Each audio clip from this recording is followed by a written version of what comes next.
बिस्मिल्लाहिर्रहमानिर्रहीम। अस्सलाम वालेकुम एवरीवन। मैं हूं आपका मेज़बान मोहम्मद उसामा खालिद। उम्मीद करता हूं कि आप सब खैरियत से होंगे। और इब्न सीना की एपिसोड नंबर 9, नई किस्त, नए सवालात, नए जवाबात। आज की किस्त में इब्न सीना ने क्या सीखा और आज किस किस्त में उन्होंने किस चीज़ को हासिल करने की कोशिश की, क्या वो कामयाब हो पाए या नाकाम हुए, इन तमाम सवालात का जवाब ढूंढने के लिए आप इस वीडियो को मुकम्मल देख सकते हैं। और साथ ही साथ अगर आप इस एपिसोड को कम्प्लीटली फ्री देखना चाहते हैं तो दिए गए डिस्क्रिप्शन में लिंक में आप जाकर फ्री में इंग्लिश और उर्दू सबटाइटल्स में एपिसोड देख सकते हैं। तो आज की किस्त का मसला था, क्योंकि आज की किस्त में शुरू की क्लास में उनको बताया गया कि रेशो के बारे में बताया गया और उनको ये भी बताया गया कि नंबर्स को आज तक कोई बंदा जो है वो इसको हल नहीं कर सका। तो इब्न सीना जैसा कि वो जो भी नई चीज़ देखते थे उसको सीखने की कोशिश में लग जाते हैं, तो वो इसी कोशिश में लग जाते कि मैं अब ये वाला मामला यानी रेशो वाला मामला हल करूं। और इसी चक्कर में इब्न सीना ऐसी बातें करने लगे कि जिससे दूसरे जो उनके पास लोग हैं वो तमाम जो है वो इस बात से हर्ट होने लगे। जैसे कि वो उनकी वालदा को कहते हैं कि आपकी जो रोटी बनी हुई है ये अच्छी नहीं बनी हुई, इसकी वजह से मैं अपनी पढ़ाई पे तवज्जो नहीं दे सकता। इसी तरह वो काम कर रहे होते हैं, मतलब अपने ही उसी रेशो को जानने की कोशिश कर रहे होते हैं और नंबर्स को हल करने की कोशिश कर रहे होते हैं। और तभी उनकी बहन भी बाहर बातें करने लगती हैं अपने दादा अब्बू के साथ, और वो फूलों के साथ बैठकर प्यारी प्यारी बातें कर रहे होते हैं। लेकिन जैसा कि इब्न सीना वो उस टाइम पे अपना वो जहन वो मुकम्मल तौर पर अपने मसले को हल करने के लिए लगाए हुए थे, तो वो जब अपनी उन चीज़ों में खोए हुए थे, यानी कि मुकम्मल वो कोशिश कर रहे थे कि मैं इस मसले का हल निकाल सकूं, तब उनको दोबारा एक दफ़ा अपनी बहन की आवाज़ आती है। इस दफ़ा वो उनके पास जाते हैं और उनको कहते हैं कि मैं आपकी वजह से अब कंसंट्रेट नहीं कर पा रहा, यानी तवज्जो नहीं दे पा रहा। और आगे से उनकी बहन कहती है कि अब मैं खामोश रहूँगी और कोशिश करूँगी और दुआ करती हूँ कि अल्लाह आपको मेरे बोलने पर मजबूर ना करे। इसके बाद वो बाहर जाते हैं और उनके जो नौमान और उनके भाई हैं वो कुछ खा रहे होते हैं, और वो इब्न सीना से खाने के लिए पूछते हैं तो वो भी उस चीज़ से मना कर देते हैं। हालांकि इब्न सीना को भूख काफ़ी ज़्यादा लगी हुई होती है, क्योंकि ज़ाहिरी सी बात उन्होंने कुछ भी खाया पिया नहीं होता। तो वो घर में आते हैं और ख़ुद ही मतलब आटा गूंदना शुरू कर देते हैं और कोशिश करते हैं कि अपने लिए ख़ुद रोटी बनाई जाए। और इसीलिए वो जैसा कि इन सीन्स में भी आप देख सकते हैं कि इब्न सीना ख़ुद आटा गूंद रहे हैं और कच्चा आटा भी खा रहे हैं। बाद में जब वो अपने इस आटे से रोटी तैयार करते हैं तो वो इतनी सख्त हो जाती है कि उनसे मतलब चबाई भी नहीं जाती। इसलिए उनके वालिद भी उनको कहते हैं कि आप ये दूसरी रोटी खा लें, यानी कि जो दस्तरखान में बाकी चीज़ें पड़ी हैं वो खा लें, लेकिन वो मना कर देते हैं। और फिर एक ऐसी बात करते हैं जिनसे उनके वालिद भी काफ़ी हर्ट हो जाते हैं कि आप ज़्यादा मेहनत नहीं करते, ज़्यादा काम नहीं करते, इसी वजह से एक जगह पर हैं। और इस वजह से जो उनके वालिद हैं यानी अब्दुल्ला अफेंदी वो थोड़े से अफसरदा हो जाते हैं। और ना सिर्फ ये बल्कि रात को जब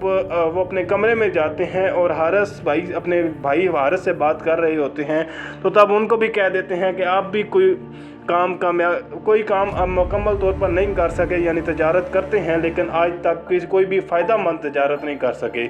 यानी एक किस्म से वो हर किसी को ही अपनी बातों से तकलीफ़ दे रहे थे और हर किसी को हर्ट कर रहे थे।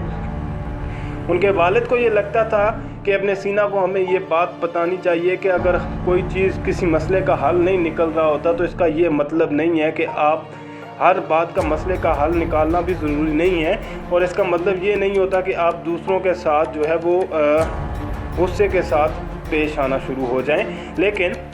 होता ये है कि आप करनी ये है कि इब्न सीना के जो पेपर्स होते हैं वो ख़त्म हो जाते हैं और वो अपने वालिद के पास सबसे पहले जाते हैं। लेकिन रात को बात उनको याद आती है और इसलिए उनसे वो पैसे नहीं मांग पाते।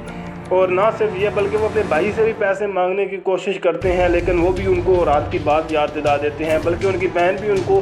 कल वाली बात याद दिलाती है कि जब उनको खामोश करा देते हैं। तो वो बाज़ार में जाते हैं और अपने लिए काम ढूंढने, और एक लोहार की दुकान पर जैसा कि आप देख सकते हैं कि वो रुकते हैं और वहीं पे गिर जाते हैं और उनको बताते हैं कि मुझे काम की ज़रूरत है। तो जैसा कि मतलब आप एक बंदे के पास जाएं, अगर वो अकेला काम कर रहा हो तो वो इब्न सीना को कहते हैं कि ठीक है मैं आपको काम पे रख लेता हूँ और देखता हूँ कि आप ये काम कर पाते हो या नहीं। तो इब्न सीना इसलिए उसको कबूल कर लेते हैं और दूसरी तरफ जो उनकी वालदा हैं वो कपड़े धो रही होती हैं, और जैसा कि माही खातून है वो तो हर बात उनसे उगलवाने के चक्कर में रहती हैं, तो वो बातों बातों में हर चीज़ का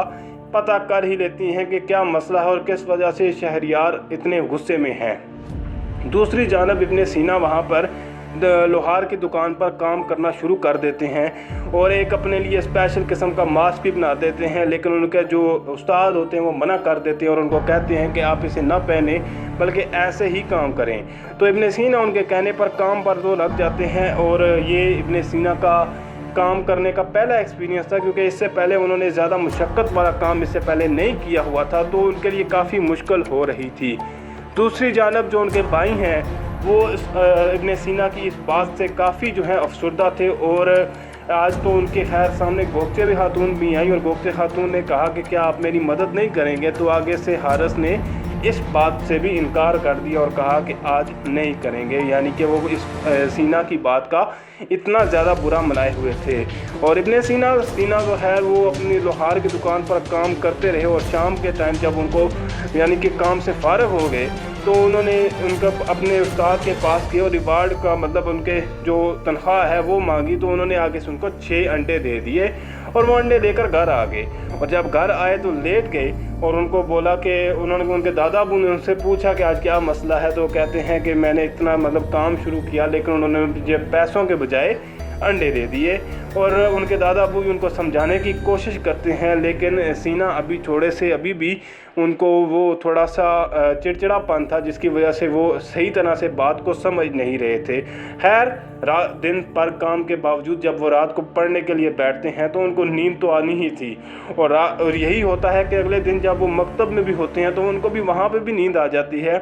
और इस वजह से जो उनके कुशियार अफंदी हैं उस्ताद उनको मकतब से निकाल देते हैं। लेकिन कुशियार अफंदी और सीना की बातें पहले भी ऐसी होती रही हैं, तो इसलिए वो दोबारा सीना के पास आते हैं और उनको सीना को बुलाते हैं और उनसे मसला पूछते हैं। लेकिन कुशियार अफंदी को भी अंदाज़ा हो जाता है कि सीना जो है वो ज़्यादा वो एटीट्यूड वाला बिहेवियर रख रहा है, तो इसलिए इसको अपने आप पे हाल पे छोड़ देना चाहिए, इसकी मदद नहीं करनी चाहिए। तो उन्होंने भी उसको पेपर नहीं दिए और इब्ने सीना घर आए और अपने काम पर लग गए, यानी कि कपड़े धोना और इसके अलावा रोटी बनाना, जो मतलब कुछ खुद कर सकते थे, क्योंकि घर में तो उन्होंने सबके साथ बिगाड़ कर रखी हुई थी। और इसके बाद वो गए और लोहार की दुकान पर मतलब दोबारा वहीं पे काम कर रहे थे, और अब्दुल्ला अफंदी भी उनको देख रहे थे और उनको जायज़ा ले रहे थे कि वो क्या काम कर रहे हैं और कहाँ पे कर रहे हैं। तो इस बात का मतलब ये नहीं है कि उनके वालिद को पता नहीं था इस बात का कि वो काम कर रहे हैं। तो एज़ यूजुअल काम के दिन के एंड पे उनको अंडे दिए जाते हैं और वो घर लेके जाते हैं। लेकिन आज दूसरे दिन ही सीना इतने थके हुए होते हैं कि वो गिर जाते हैं और अंडे भी टूट जाते हैं। लेकिन अब्दुल्ला अफंदी जो हैं वो आसपास ही कहीं घूम रहे होते हैं, तो उनको उठाकर घर ले आते हैं, और जब वो होश में आते हैं तो हर किसी से माफ़ी मांग लेते हैं कि मैं उस मसले को हल ना कर पाने की वजह से आप सबके साथ बहुत गलत बिहेव कर रहा था, और अगर वालिद काम ना करते और बाकी तमाम घर वाले मेरे साथ मिलकर ना होते तो शायद मैं पढ़ाई पे इतना ध्यान ना दे सकता। इसके बाद वो अपने दादा अबू के साथ लस्सी पीते हैं, खाना खाते हैं और मतलब अपनी रूटीन लाइफ में मुकम्मल तौर पर वापस आ जाते हैं। और आज की किस्त में वो सोक्रातेस का भी थोड़ा सा दिल तोड़ते हैं, तो एंड पे एक हैप्पी एंडिंग होती है और सोक्रातेस को भी कहते हैं कि तुम्हें भी मैं अपने साथ ही रखूँगा। तो ये थी आज की एपिसोड, और आज के एपिसोड में सीना ने सीखा कि हर मसले का हल निकालना ज़रूरी नहीं है, कुछ मसलों का हल नहीं भी निकलता, इसलिए परेशान होने की ज़रूरत नहीं है। मिलते हैं नई अपडेट्स के साथ बहुत जल्द। अल्लाह हाफिज़।